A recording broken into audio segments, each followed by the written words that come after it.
Hey everybody, the following is an excerpt from the monthly Rahdo Roundup, and if you'd like to see the rest of the roundup, you can hit that eye up in the top right corner of the screen, or if you'd like to know more about the game, you can follow the link down in the show notes. And with that out of the way, let's talk about Lunaris 45. Now, this is what would you call it? It's a competitive game where we are scientists and engineers trying to solve technical problems for a moon base. That's what the theme is, but the theme, sadly, does not come through at all. They don't even bother putting any descriptions on the cards of what the problems we're solving are, because the cards, the problems we're trying to solve, are represented by dice that we have to roll. We have to get three of a kinds. We have to get full houses. We have to do all kinds of stuff. And really, what this game very much reminds me of is Fuse, a brilliant real-time cooperative dice drafting game from Kane Klenko, where we've all got these recipe cards that we're trying to get the right dice and put them in the right place. We're doing the same thing, but now it's competitive and it's more Yahtzee-ish because on my turn, I have got a certain number of dice that I can roll. And the tricky thing is, I am just going to roll them once. I said Yahtzee-ish, but it's not quite so Yahtzee-ish. I do get one reroll. And the thing is, I've got this grid that's covered up with cubes.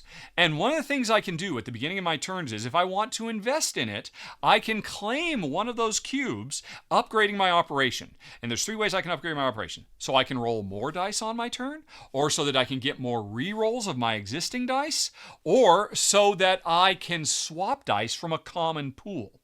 And so those are the upgrades I can get. But here's the problem.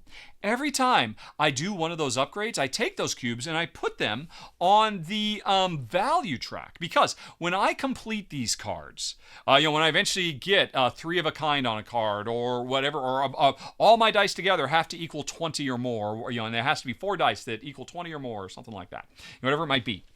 I claim that card for myself, and we're racing. We're going from a public pool, and we can both see, hey, I need to do one with all odds or something like that. And once I get them, they go into my supply. And at the end of my turn, I have to use one of my precious actions. I don't get very many actions in this game, to trade them in for points. And so I want to trade them in when they are worth the most. Right? And that's at the beginning of the game, because every time I upgrade my engine to give me more dice, more rerolls, or more swapping ability, all of my mission cards that I've completed become less valuable. So there's this really interesting pressure that I'm under to not upgrade my engine so that I can get more dice and more rerolls, so I can do tougher, more challenging card completions. Don't do those upgrades so that when I do complete the cards, they're worth 2 or 3 times as much in terms of victory points.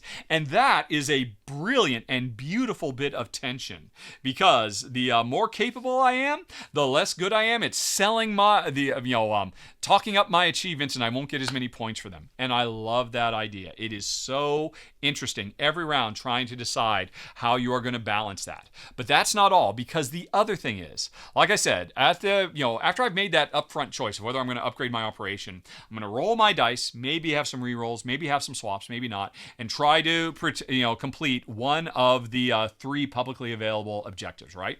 I'm trying to try and do those. I might not use all my dice for that. Every die that I don't use to complete, that die goes to the public pool that everybody can borrow from. So remember I was saying one of the ways you can upgrade is by saying, hey, look, I can grab more cards from the public pool. How does that public pool get filled up? With dice that I failed to use, that I might fail to use that too. And you're like, yes, because that means on your turn you've got that too, which is one of the things you need for that tougher objective. Wow, that extra little bit so pushes the design of this over the top and makes it something really special. Now, I will be honest, it is almost criminal that the developers of this game did not do even the tiniest bit of work to make this feel more thematic. I wish the cards had text on them saying, what are the problems we're solving? Something, because right now, this is a pure abstract. Because it could be applied to anything. This could be a big business simulation. This could be about building castles in Renaissance Europe. This could be about building the pyramids. This could be about cells trying to fight off viruses. It could be anything.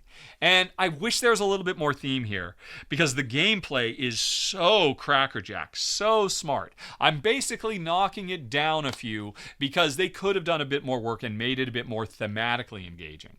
But I'll let it go because it is definitely gameplay engaging in the biggest way. That is number 11 on the list. Oh, folks, it's so good. Lunaris 45.